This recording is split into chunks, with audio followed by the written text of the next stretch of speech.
كان في بنت بقى دي جميله قوي.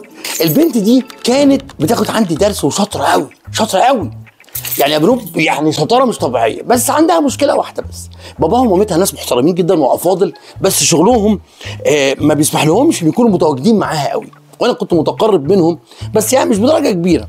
فالبنوته دي كانت بتذاكر حلو، بتحضر حلو قوي، بس عندها مشكله غريبه شويه. انا اللي كنت بحجز لها امتحان السات. المهم البنت دي نحجز الامتحان، اكلمها يوم الامتحان بالليل، عملت ايه يا فلانه؟ تقول لي مستر انا مكسوفه منك. مكسوفه ليه؟ انا راحت عليا نومه. راحت عليك ايه؟ راحت عليا نومه. ازاي راحت عليك نومه؟ ده امتحان. اول مره حصل الموقف ده قلت ماشي مش مشكله، هي كانت عايشه لوحدها، باباها ومامتها بيسافروا كتير، عشان كده اللي بتصحيها خدامه سريلانكيه عايشه معاهم. تاني مره بكلمها بعد الامتحان، قلت الاولانيه دي عدت كده مننا حاله طارئه يعني، راحت عليا نومه. الموضوع ده اتكرر كام مره؟ 8 مرات. يا موقف صعب جدا، 8 مرات تروح عليها نومه. المره التاسعه بقى انا قلت لا ما بديهاش بقى.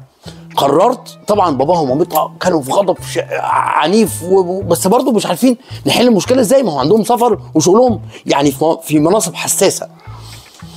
المره التاسعه بقى خدت قرار، هي بيتها كان قريب جدا من السنتر، خدت قرار ان يوم الامتحان الصبح هروح اخبط على بيتهم الصبح واصحيها.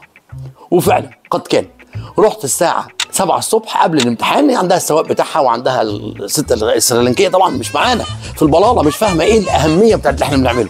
رحت الصبح اصريت ان انا اخبط على باب بيتهم واصحيها، وفعلا راحت الامتحان وجابت 700 من 800 في الماس. تخيلوا دي لو من 8 مرات كان زمانها جابت سكور 800، والحمد لله عدت على خير وجابت سكور حلو ودخلت الكليه اللي نفسها فيها. بس اتعلمت انه انا كدوري كمدرس صحيح محدود، لكن ممكن في مرات محدده افكر بره الصندوق واساعد ولادي بطريقه مختلفه. ودي كانت حدوته من حواديت مستر ايمن.